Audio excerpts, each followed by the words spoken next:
My name is Andrew Zolli. I am the executive director of an organization called PopTech. Could you guys bring up my slides for a moment? I'm the head of an organization called PopTech. We're a global innovation network comprised of scientists and technologists and engineers and designers, corporate and civic leaders.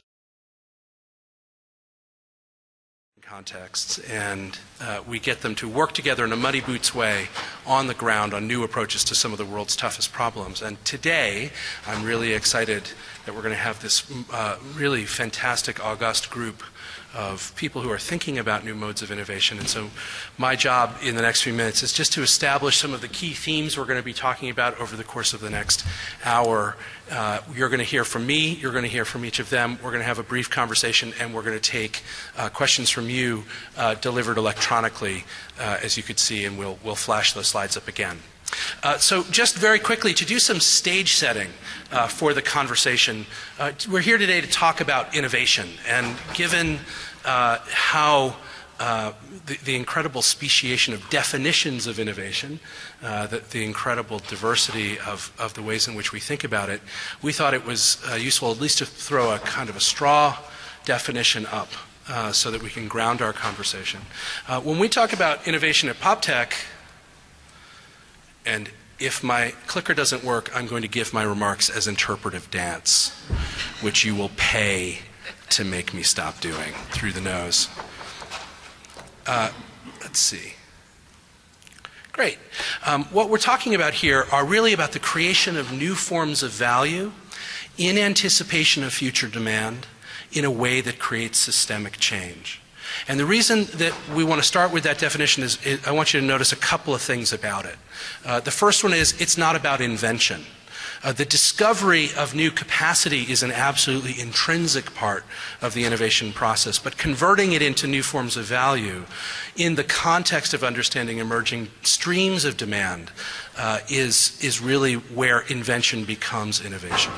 And so much of this is about how we do that as a team sport. This activity, the creation of new forms of value, is a team sport. And we live in an age in which the fundamental organizational principle of the age is the network. And so we're going to hear a lot about how we leverage and harness networks both within and beyond the boundaries of organizations. Now, I just want to point out another couple of very basic curves that will be very obvious to everybody in this room.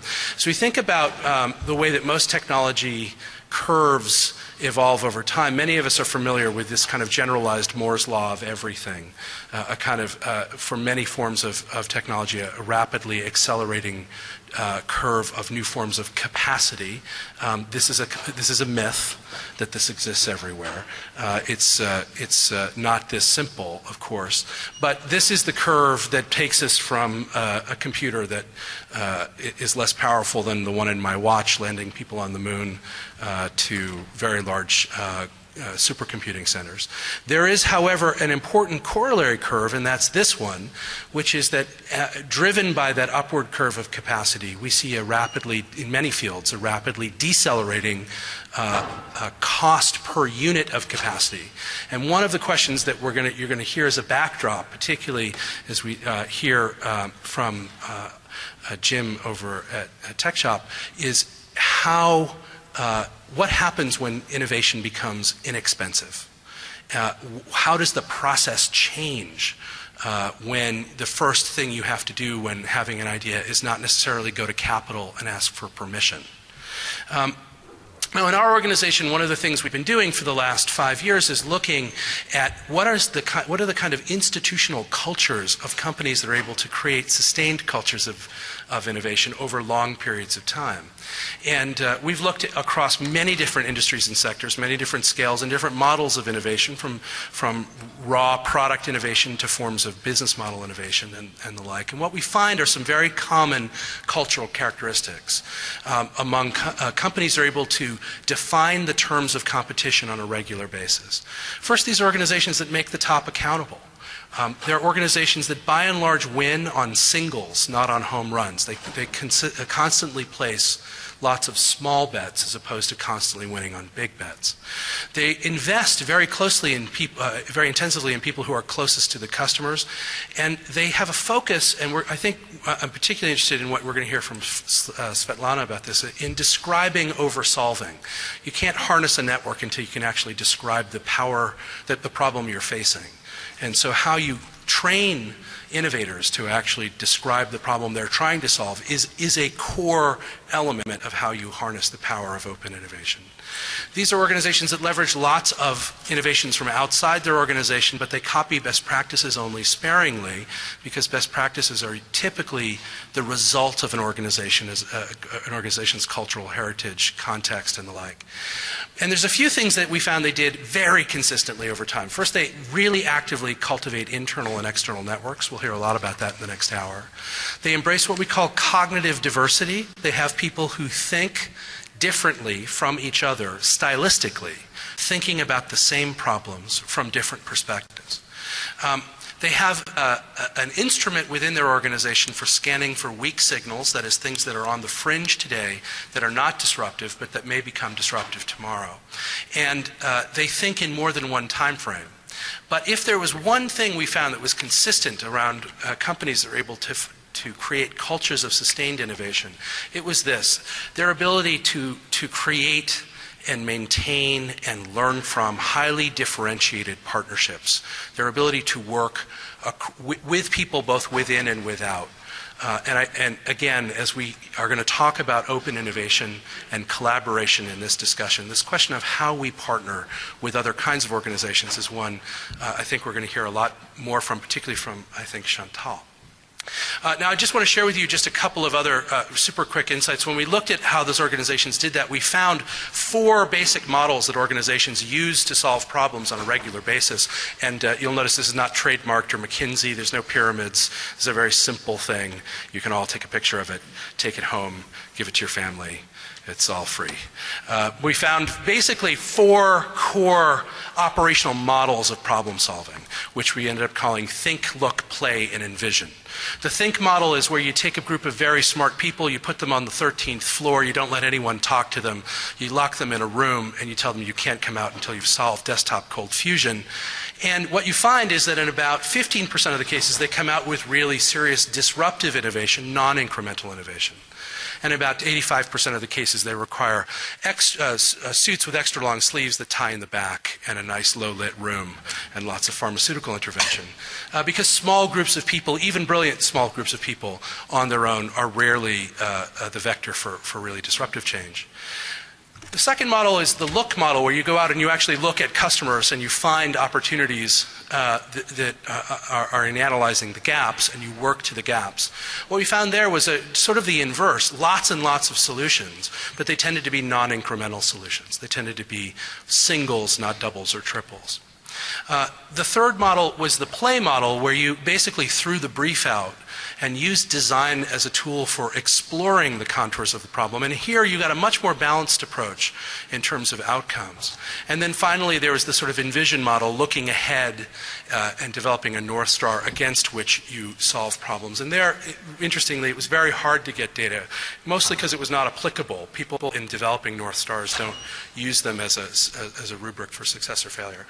But what's interesting is that 2 very important facts fell out of our analysis when we looked at organizations that are innovating in this way. The first one is that the best organizations use all of these models.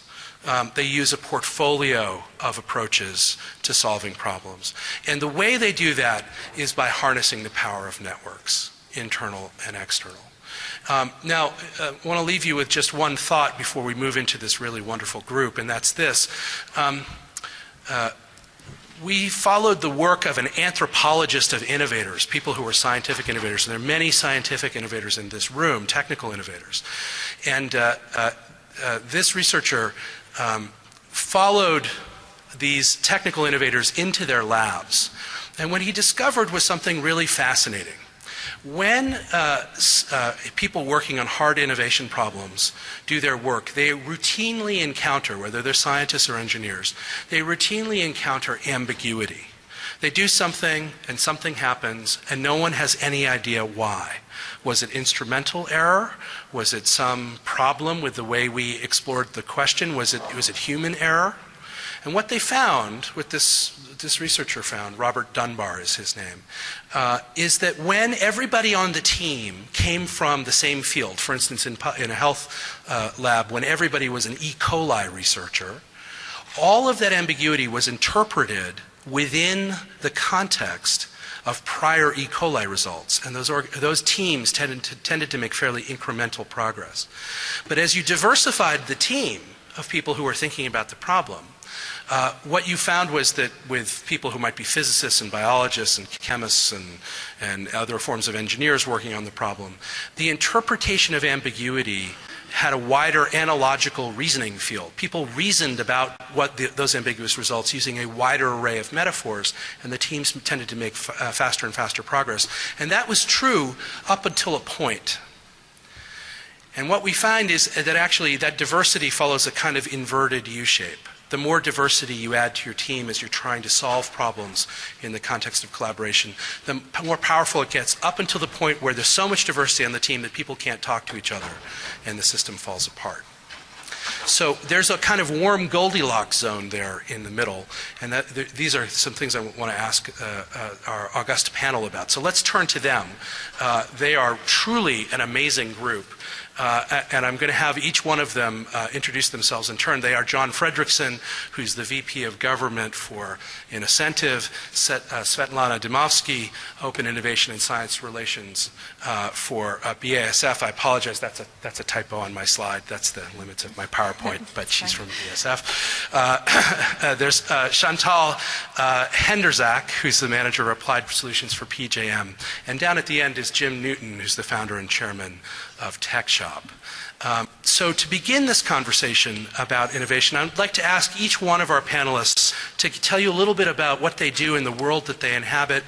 So let's turn first to you, Svetlana. Okay. Hello, everyone.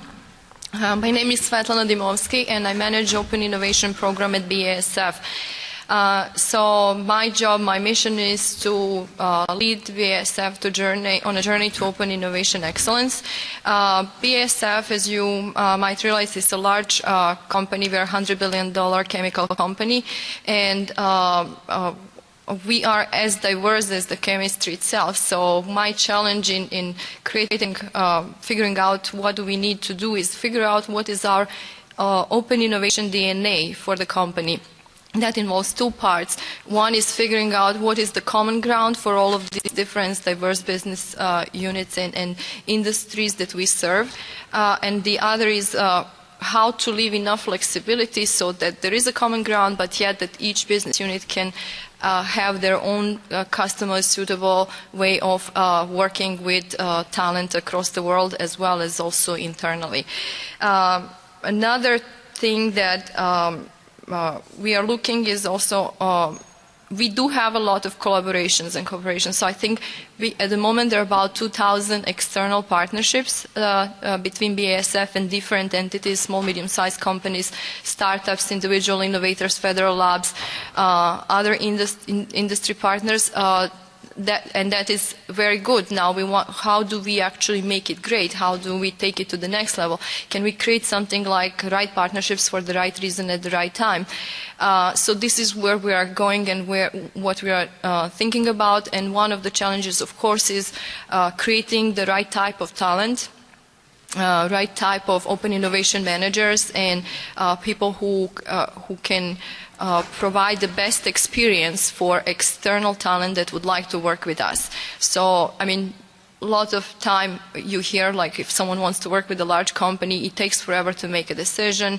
It takes a lot of time to evaluate a potential proposal or opportunity. So, the reason why this is happening is, of course, Today we live in this hyper-connected world when there is so much information that to the extent that it takes a lot of time to analyze it. So our approach at the moment is to connect intelligence with insights about people and talent, and to accelerate this decision-making process. That's one of the aspects we're looking actively in. And again, the other is bringing the right type of people who can actually hear and listen. So I would like to resonate to Andrew's point about being closer to customers and stakeholders. So again, that is a different type of skill. It's a listening and figuring out what their pain points are. So if we want to be a good partner, that we understand like how people want to work with us and what is it in for them. And then another thing which is more related to internal efforts is about, again, cognitive diversity, as Andrew just mentioned. We believe that breakthrough happens at the interfaces. We do have business units still working in silos, but we actually created these cross-business unit teams, market innovation platforms that are actually bringing all this diversity and again, from different business units, but also from different fields, from different disciplines. We want to see more design thinking in the way how we define the problem. I think solving of the problem is one aspect, but really being good in defining the problem is what I think all of us can truly deeply benefit from if we want to be great innovators. So I'll wrap with this and leave it to the next speaker to introduce. Thanks, Svetlana. Over to you. Well, good afternoon. My name is John Fredrickson, and I'm with InnoCentive. Some of you may have heard of us before, and some of you may have not. I like to describe my business very, very simply. We are a firm where you can ask everyone to solve anything. As simple as that, whether that's inside your organization, your company, your lab, or across the world. We manage a network of nearly 300,000 people from virtually every country in the world who are solvers, who work on spec. They look at questions that InnoCentive posts on behalf of our clients, and if they have the right intelligence to solve this particular problem that they're interested in, they could get paid anywhere from $5,000 to over $1 million for their intelligence. Those problems can be very significant for the public sector or private sector. They can be very simple. Simple questions like, how do you get young men to shave more often? Now, that's kind of interesting. I used to have a beard, and my wife actually said that's an easy question to solve. You have young women tell young men to shave more often, they'll shave more often. But we also handle very, very complex things and interesting questions that bring about what organizations, and you've already heard talked about it, is diversity of thought, diversity of opinion or experience that are applied to these very big challenges. So we had one of the largest chemistry companies in the world come to us with a problem that they had not been able to solve for years. And the answer they got was from a very unexpected place. Now, you can't make up an RFP or do a BAA that's going to be this broad. But the answer came to this chemistry question from an 18-year-old undergrad in Kazakhstan. Got paid $25,000, probably more than his family made in a year. And that company was able to take the solution that they found from that person and apply it in their business. Now, they didn't ask for his CV. They don't get that. They're really looking at the intelligence they bring against the question. For the federal space, where we do quite a bit of work, NASA and the Air Force Research Lab have used us extensively for questions, both in NASA's case externally to the world, but also across a collaborative environment that we set up using a piece of technology so that all 10 space labs can collaborate together. They found a new predictive model for solar flare activity that improved a decades-old algorithm that they used that gave them a 4-hour window of predictability with 50% accuracy. And through the challenge, they found a retired wireless telecommunications engineer in Leominster, New Hampshire, again, someone you never would have found, who looked at the problem, understood the problem, produced an algorithm that increased the window of predictability to 8 hours and 85% accuracy. Now, I'm not a mathematician, but that's pretty good. And it's that kind of insight from as Gladwell might talk about, outliers that really matters. We think that what really helps our clients and makes a difference to the solver community, any community, is the question. If you get the correct answer to the wrong question, you're probably going in the wrong direction at the end of the day. So we spend a lot of time working with clients to really think about the question. And as Einstein had said, if I had an hour to save the world, I'd spend 55 minutes thinking about and determining the question that needs to be solved, and 5 minutes answering it. What we do is really help that client think about what is the problem, what's the real problem, what's been tried, and then get to that Goldilocks question that the world might be able to answer. Our clients can be anonymous. The solution, the application for what we're looking for could be anonymous. We've done extensive work in energy. We think this is a great application for this kind of diverse tool. And I'm just so pleased to be here with some really, really bright people on this dais today, and look forward to your questions. That's great, John. Chantal. That's really cool.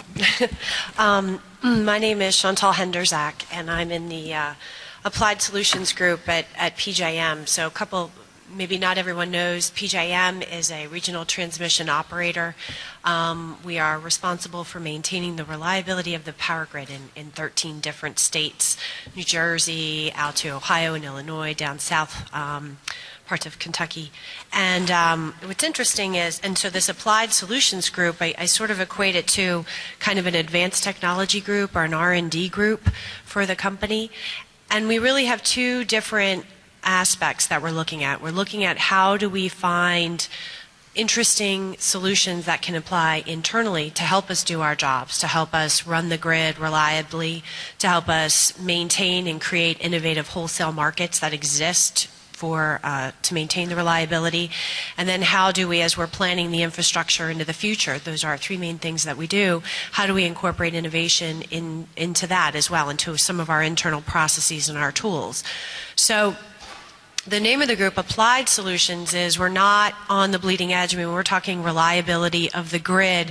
We're looking for things that are tried and true and tested and that are we can feel comfortable with. But at the same time, we're looking for those things that doesn't necessarily have to exist in our industry. We are looking to apply solutions. They can be solutions. Sometimes it's even, we talked about internal innovation or your internal network. Sometimes even a tool that is being used by one department could serve the need for another department. And in a company, we're only about 600 employees. We're pretty tiny. But even there are times when the left hand doesn't know what the right hand is using. So we look for those opportunities as well as with our peers, with our stakeholders. We look to other industries. We look to other countries as well for things that they are using that may be beneficial to us.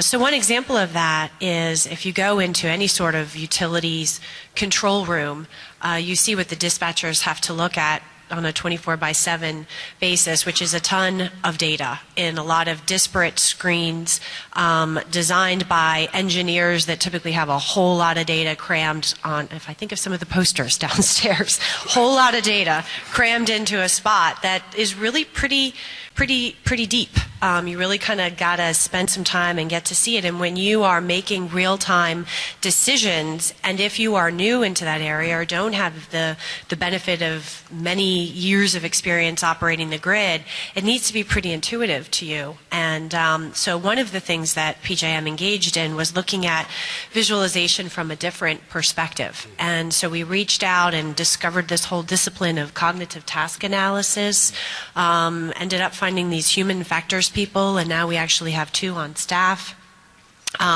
Sent some folks to a video gaming convention and got some really cool visualization techniques and ideas that are now on some of the displays in front of the operators. We call them onions because they look like onions.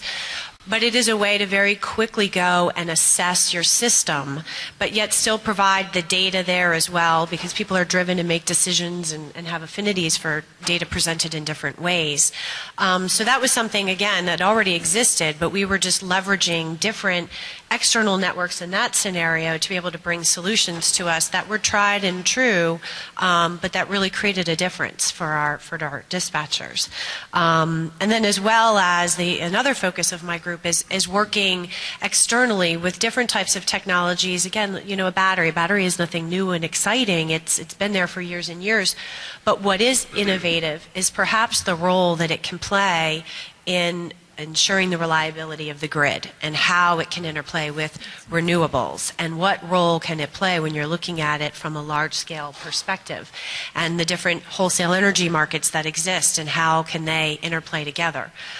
So we work a lot externally as well, meaning external of PJM, but with our members at different technologies and electric vehicles, and we've had a lot of partnerships with the vehicle industry that we wouldn't have normally expected, but we're doing it in an effort to be proactive and understand what's coming our way and get ready so we can be reliable and maintain it, but yet harness the advantages and the opportunities that these types of technologies bring.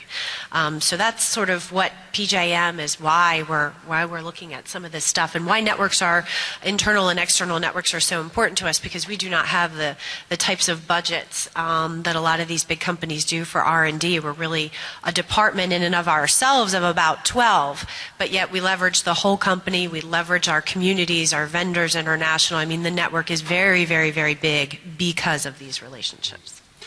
Before we go to Jim, just one, two small things. First of all, please, as you're listening to the panelists, please attend to the things that are up on the slides here. We'd love your questions. I'm going to be very shortly given a tablet with your questions coming in via social media. There's lots of ways to ask them. I also want to tell you that in partnership with ARPA-E, we've established a speaker drinking fund that every time your cell phone rings, you're making a commitment of $25 to our evening entertainment fund. So please ensure that people are calling. Leave your cell phone phones on as much as possible. If you haven't already turned them on to silent, you can turn them back. And now let's go down to Jim at the end. Thanks a lot. So my name is Jim Newton. I'm the founder of TechShop. I'm also the chairman of it. TechShop, let me give you a little description of what TechShop is. The easiest way to describe it, it's kind of like a health club, but instead of exercise equipment, we have tools and machines. So you join as a member and you come in and use all of our equipment to make things yourself. We have 7 locations right now, and we have 4 more that we're in construction on. But the problems that we try to solve there's a couple of them. The biggest one is that everybody has ideas of things they want to make. Every one of you probably has something that you want to make that bugs you about your car or your house, or you want to make a gift for somebody, or a child or a friend, or maybe, you know, make a special wedding gift for somebody. Maybe a product, a medical device, and a new invention. Everybody's got ideas in their heads. I haven't met a single person. Well, I met an attorney one time that didn't have an idea. He said he had no idea. But most people, when you dig in and talk to them, they really, you find out they do have at least one interesting idea. Now, do those ideas change the world? Most of them don't. But some of them do. A few of them are technologies, potential new ideas that nobody's thought about yet.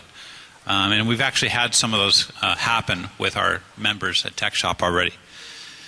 So we have about 5,000 members across our 7 locations already. It's growing very quickly. And so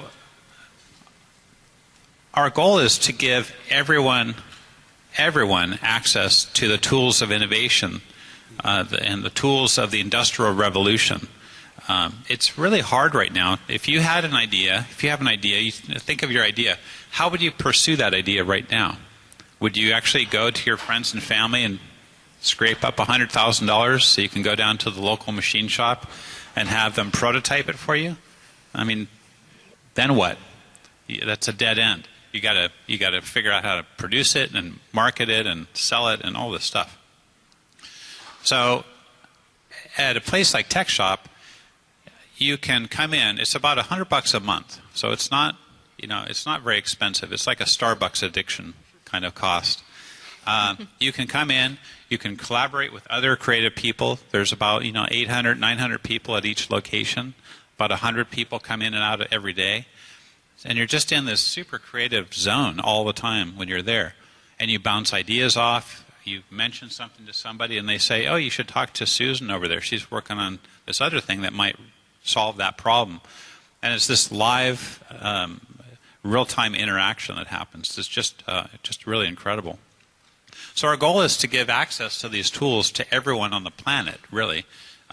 We want to open thousands of locations and make innovation not a special thing.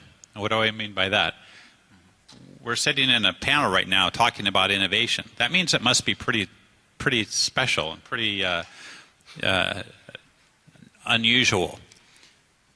Just like desktop publishing, when it first came out, it was very unusual. There would be a panel here about desktop publishing. Do you think there would be a panel today about desktop publishing? It's become so mainstream that no one even thinks about it. Everyone just engages in it as a normal thing. That's what we're trying to do with innovation. We're trying to give innovation tools to people on a recreational, everyday, normal basis. Let's see. I want to tell you some of the projects that people have done. So most of the people that come into TechShop don't know how to use any of the tools or equipment. They just have an idea in their head, and they come to us and say, how do I do something like this? Can you guys help me figure this out? And we have staff members called Dream Consultants at TechShop, and their job is not only to keep the machines up and running and sweep the floors and clean the toilets, but their job is also to help members with their projects, so that when you come in there with your idea, you don't know what materials to use. You don't know what tools to use, maybe. You don't know what resources you're going to need. So the Dream Consultants are there specifically to help guide you to a satisfactory solution to your problem. I want to give you some examples. So the world's fastest electric motorcycle, it was the fastest run on the Bonneville Salt Flats, was built at TechShop. There's a company called Clustered Systems. This is great. So Bob and Phil, these two electrical engineers, decided they wanted to build a server cooling system, like for Blade computers and a rack system. So they spent about $20,000 sitting around at TechShop for a couple of years working on this thing, and then there was a national competition called the Chill-Off. The first Chill-Off, IBM won. The second Chill-Off, they invited IBM and Siemens and Emerson and a bunch of other companies, and they invited Phil and Bob. They got an invitation somehow. Well, guess who won? They beat IBM's, which was the next fastest, next most efficient. They beat them by 15%. Emerson got trounced, so they ended up licensing the technology, and it's now sold under their Liebert system. Just a couple of electrical engineers with no right to be working on thermal cooling systems. Let's see, Square. Anyone know what Square is? The little payment system that was prototyped at TechShop. I could have had a piece of that if I had known it. Dodo case, it's a very popular iPad case that the president carries one around, and he just bought them for all of his cabinet members. Embrace, which is a infant warming blanket. It's gotten a lot of press. They think it's going to save 100,000 babies' lives in the next 5 years. In the third world, where if babies are born prematurely, they can't regulate their body temperatures, and they die if they can't get to a hospital with an incubator. That's just a couple of examples of things that people made by having access to these tools.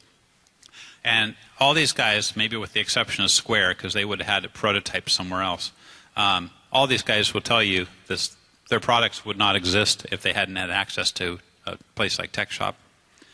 So we also have some great partnerships with some companies that really believe in innovation. I mean, all the companies say they believe in innovation, but what do they really do to carry that through? Ford Motor Company called us up a couple of years ago and said, we want a tech shop in Detroit. And we said, well, that'd be great. Everybody wants one of these in their city. Let's see. Detroit's number 39 on our list, so you're going to have to wait a while. And they said, well, what would it take to make it number 5? That's how many we had at the time. So they basically bought a whole huge block of memberships with a long-term commitment. And they give those memberships to their employees who get patents through their Employee Patent Award program. And as a result of that, their patent submissions are up 30%. Now, for a company like Ford, where maybe a couple of those products end up on the line of cars, it's worth many, many millions of dollars to them to have that kind of innovation. And the engineers are there in TechShop working with people from the public and crowdsourcing all these ideas. General Electric, we're working with them on a couple of projects. DARPA, the VA, Lowe's, the Home Improvement Center, and just a whole bunch more. So that's terrific. You know, one quick thought on one quick case that Jim mentioned only glancingly, which is the Dodo case, which any of you have seen are these absolutely beautiful, very high-end tablet holders. They now have them for more than the iPad. I think part of their story is that they then employed a bunch of bookbinders who were going out of business, who were on the edge. Do you want to talk about that a little bit? So Patrick came into TechShop. Patrick Buckley was the founder of Dodo Case, and said, this iPad thing's going to come out in a couple of weeks, and I've got all the specs. I've got this idea for this case I want to make out of machined bamboo with a faux leather cover, kind of like a moleskin binder kind of thing. He says, I have no idea how to make this thing. Can you guys help me figure it out? So he took 2 classes, learned how to use this big CNC wood router that we have, and took a laser cutter course and talked to the instructor that teaches the laser cutter course because she knew how to do bookbinding, and he needed to know how to do that. So he made about, a dozen prototypes, sent them out to all the blogs, the Apple blogs and all that, and it got picked up. And it kind of became viral. He then proceeded to get about $1 million in orders in the first month. And so that's actually a big problem for a lot of people that are doing Kickstarter projects and small innovators when they actually kind of hit sort of what their goal was, but they didn't think they'd make it. Then what? What do you do? So he actually made the first 2,000 units right at TechShop. We let him work overnight, and he had many, many millions of dollars in orders that year. We think he did. And then he outgrew TechShop. He graduated from TechShop, so he bought a bookbinding company in San Francisco that was going to go out of business, and actually preserved all those jobs, and now they're made right there in San Francisco. Yeah. And we think he did somewhere around $40 million in sales last year. Yeah. So you see the renewal of industry, the resuscitation of domestic manufacturing, all literally sparked from having access to the tools and a good idea. So what I'd like to do is actually use that example and then swing back to Svetlana. Svetlana, you talked about design thinking.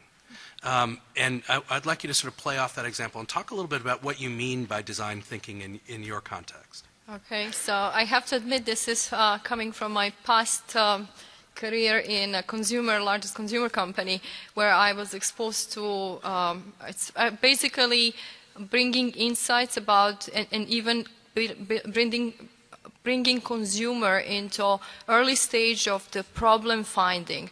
So one thing is, we often think that innovation starts with a great idea, but actually there is so much pre-work to be done before you go and work on solving a problem. So this first part is called fuzzy situation. or finding the right problem to solve. And that takes a lot of back and forth. And it's pretty much, to me, it's a social science and psychology coming together and so you have anthropology, social scientists, consumer market knowledge experts, people who have a sophisticated and refined methods about how they interview people, and it's about another way to use it, to call it also, it's one of the lenses of innovation is finding these unarticulated needs, how people interact with the solution, with the technology, how they might, at the end it's all about the adoption. So if you have a solution, you need to know that it will be adopted, and adoption is the social element. So bringing those elements, as well as bringing the whole concept, like coming from the design industry and creating a overall product, functionality is one part of it, but also the social component is another part, and bringing it in the early stage of defining your problem, so you know that you're really working on the right problem. That's, to me, is the design thinking. And so now how that plays in a business-to-business setting. We as a company, we make basic materials and molecules, and we are moving closer in different fields. We are moving closer to actually offering solutions. So if you really if you think about offering solution, it is not enough to just be able to create or produce new molecule. You need to think how that molecule is gonna, what's the functionality, and does that functionality actually is needed and desired by your customer or potential end user and end consumer, or it's nice to have. So the earlier we engage them in the process, or we actually also train ourselves so we can communicate in that mind frame, the better for us. So that's, for me, design thinking. So, in just that example, you talk about the need for systems thinking. And John, you talked about asking the right question as the kind of lever for creating that kind of systemic change, or not if you ask the wrong question. There was a question from a participant. I'd like to sort of add my own in a two-parter. Sure. What are the downsides, potentially, to open innovation, if any? And in particular, you might ask the question of, I think the question was asked about strategic transparency. And if you ask the right question, you're also revealing potentially to folks where your pain points are. Sure. And you allow your competitors potentially to adjust. So do you want to talk about the kind of trade-offs there? Yeah, it's a great question, and one that a lot of our clients have to think a long time about. In the private sector in particular, the clients that we serve, probably 95% or greater, remain anonymous to who the solvers are. Because to the point well made in the question, could you be giving away your pain points, your strategic direction? Could you be giving up something in the question if you identified yourself as XYZ company? That is then apparent to your competitors. So one of the things that the clients, both in the public and private sector, have as an opportunity is to be anonymous. So there's some very sensitive things in the public sector that we do for the federal government and for others that have implications that are very, very broad. And by decontextualizing the question from the purpose or from the company or the agency, you can really make the question about the technology itself. You can take something completely out of context and just express it in a way that it makes sense to whoever the solver is. We worked with the Oil Spill Recovery Institute in Alaska after the Exxon Valdez crash. And they had been studying, all the major oil companies in the federal government had been looking at how do we clean up Prince William Sound? There's all this material at the bottom, and how do we get it up, extract it, and take it from a collection barge and offload it. And there was a problem because the material became very thick and viscous. And so rather than frame the challenge, and while this was open because of the nature of what we were trying to do, rather than frame the challenge as an oil problem, we framed the challenge as how do you break viscous shear. And it changed the context for who might look at it, who might have some insights. It could be someone who handles ice cream and pushes it through a tube that may understand viscosity a little bit better. I push ice cream through a tube. So do I. So I used to. I'm on a diet. But what ended up happening was, and this is the diversity of the crowd, there was a person who was a chemist, and it had nothing to do, his solution had nothing to do with chemistry, but he had observed how large fields of concrete are poured. So if you've ever observed it, and I have, you see these large fields being poured. There's someone with a large metal rod that vibrates at a specific frequency within the material to get the air pockets out. And he applied that technique and that technology that already existed to the problem faced in Alaska and drew a diagram and said, do it this way, vibrate it here, and the offloading of the material when it became more fluid would be simplified. Now, we sent that up to Alaska, and you could hear the collective, duh, why didn't we think of that?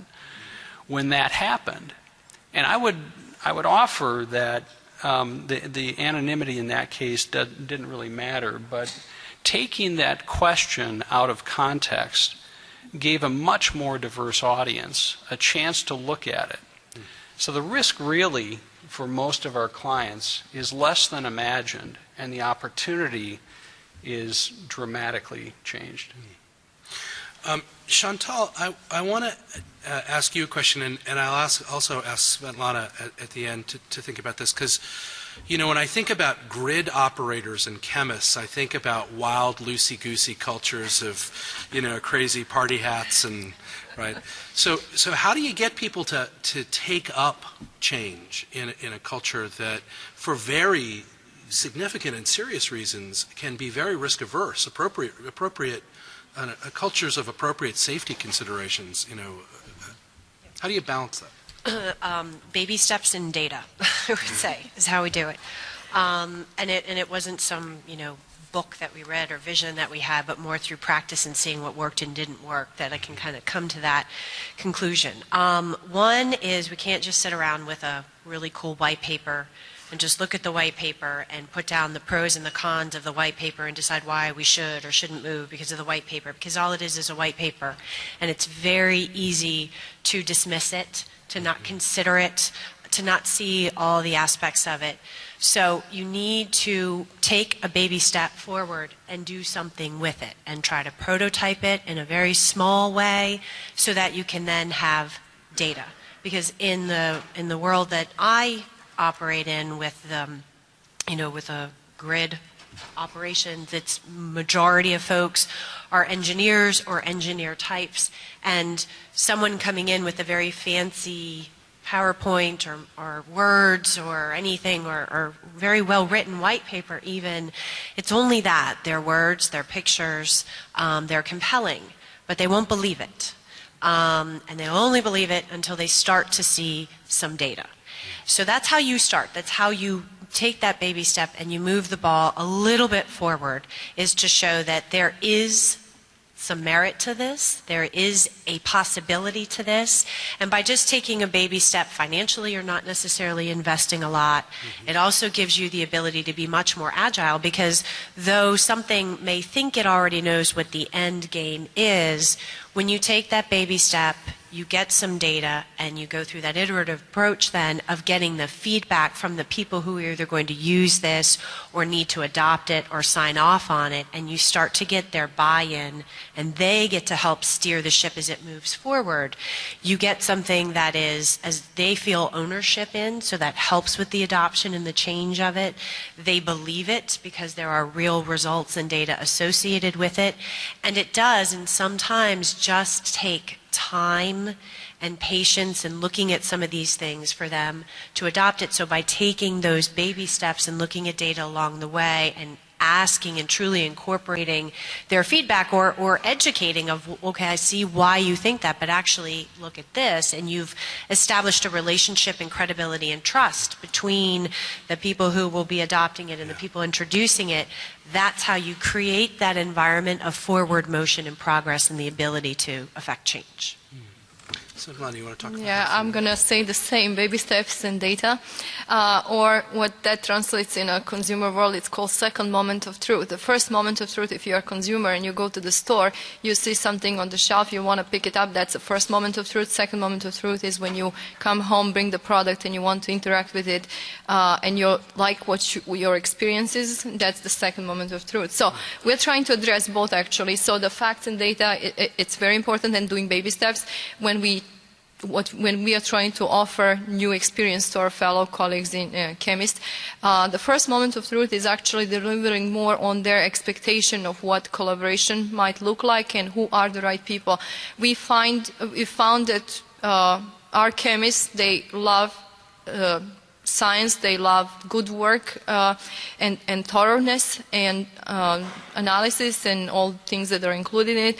So what our approach was first to actually introduce them to the to similar people outside of our company. Some they already know, but it's actually bringing, I like to call it bringing intelligence to serendipity, so that they don't randomly necessarily meet just the people, like-minded community, but actually we go proactively to identify the right talent that would actually, they would be excited about, and they would consider collaboration and working with them. So this is what we can call like our first moment of truth. And then, of course, at the end, it's actually making sure that these collaborations are actually leading somewhere, providing all the other necessary support where needed, taking also our new people that are new to open innovation or new technology scouts and so on a journey. So we take them and immerse them into experience, how it looks like actually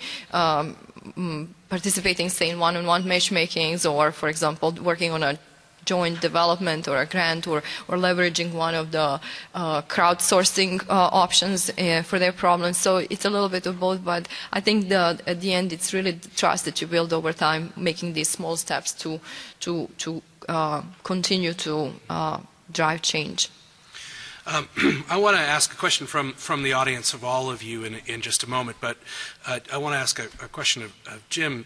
We're on the verge of, or a continually forecasted verge of the mass adoption of desktop manufacture, lightweight 3D printing.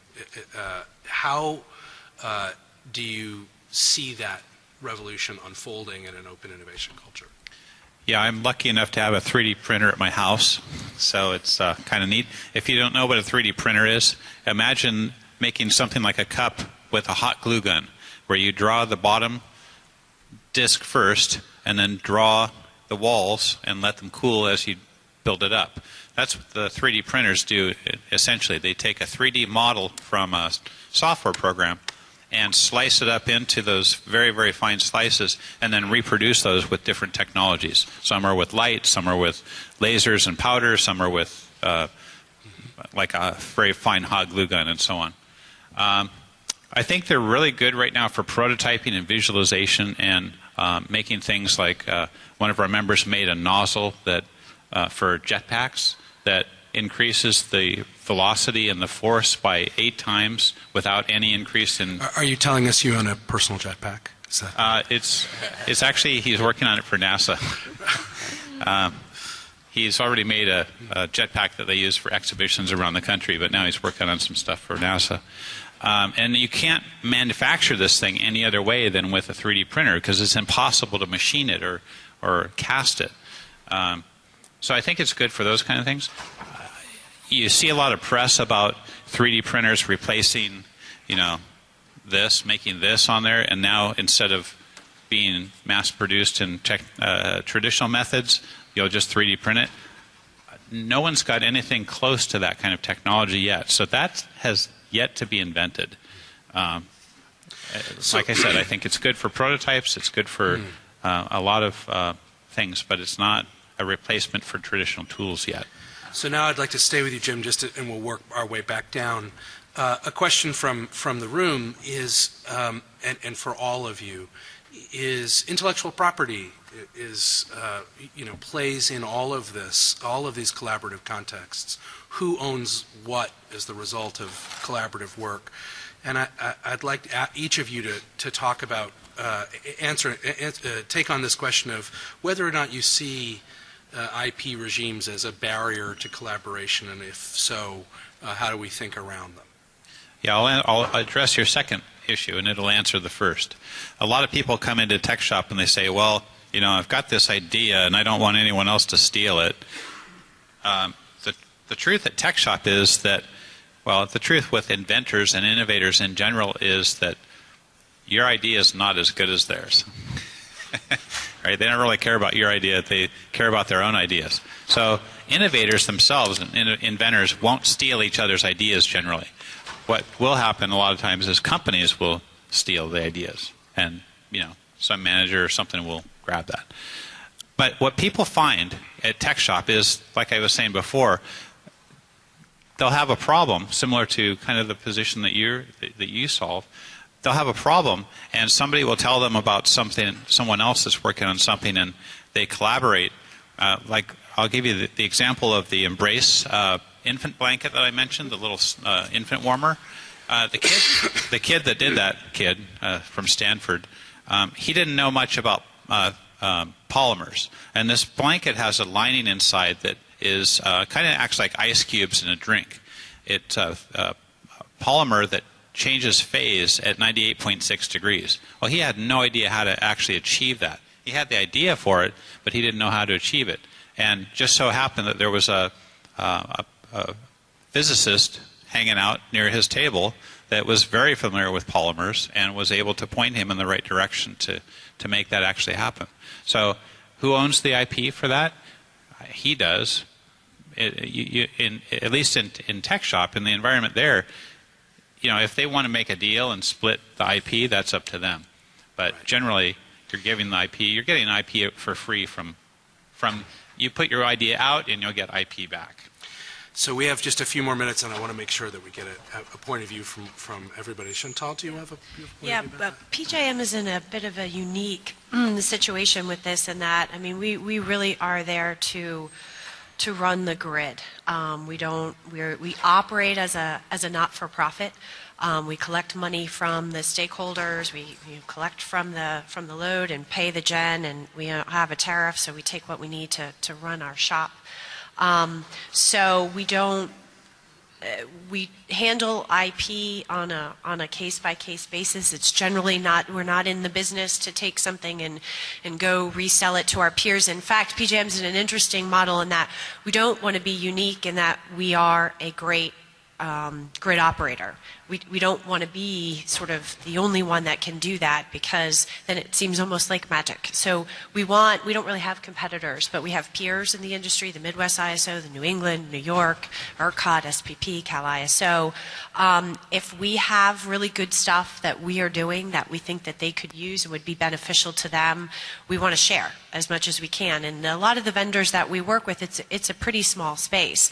So folks will even run workshops to gather their industry peers and experts to come and inform them, and sort of, hey, if we can all get together and agree on what are some of the common things we want in the next version of software, where it's cheaper for us all if the vendor can do it once for all of us versus each of us having all these customizations. So there's a lot of collaboration in that sense, and we want to, if we've got some really neat ideas, we'd like to share them with our peers, because especially if you think too in an interconnection where we are sharing data and we are interconnected, if something is going on in a part of the grid that is tied to us, a reliability, a voltage concern or something like that, we want to know, because it could impact us and bring us down. So there's a lot more collaboration and sharing. It's typically more of a concern for the person who is bringing a solution to us, that they want to make sure they keep their IP, and we usually say, okay, we just get credit for the subject matter expertise that we bring, and we try to work things in terms of, we'll keep the next, these enhancements that you're putting in because there are ideas, take that off the price of the next version to us. We do that kind of stuff. But we're unique, and in some ways it's very beneficial to us because we don't have to get into those arguments as much.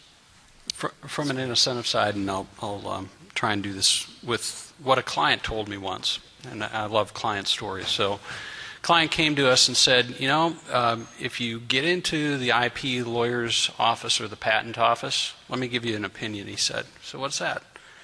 that's where innovation goes to die. And it was interesting because so much focus is on IP, and it's very, very important. It is strategic. When we were birthed out of Lilly, the whole IP structure of what we, on behalf of our clients, can gather and gain and transfer to a client is very clearly spelled out to our solvers. And our solvers go into this with their eyes wide open. My wife said, you have 20 great ideas a day, but no one's willing to pay you for them. And if I were willing to offer my intellectual property on a particular challenge, knowing that I might have to transfer it for a fixed amount, I make that decision, as do all of our solvers. So we think it's important, but it can't be so important that innovation dies, according to my customer. Just quickly, I'll say we compete for innovation, not necessarily for invention. We produce about 1,100 patents a year, like the whole federal lab space together. And sometimes we don't know what to do with our own IP, so it's sitting there waiting to find the right application. So I'd say partnering and structuring the deals, and so we are willing to buy if there is a good IP that fits the business model. So I think that's all done in a discussion, and so it depends from situation to situation. Thanks. I want to offer you just a couple of concluding thoughts about the pattern of the conversation we've had over the last hour. Certainly, a word of advice to everyone here. The ability to frame questions and to effectively communicate them is at the root of all of these approaches to innovation. A healthy dose of naivete often helps, and a deep curiosity about the world, and a fearlessness about connecting and networking clearly seems to be at the cornerstone of all of these approaches. It's been a great conversation. I really appreciate, and as I'm sure all of you do, all of these folks who've come here to share their wisdom. So please join me in thanking the panel very much.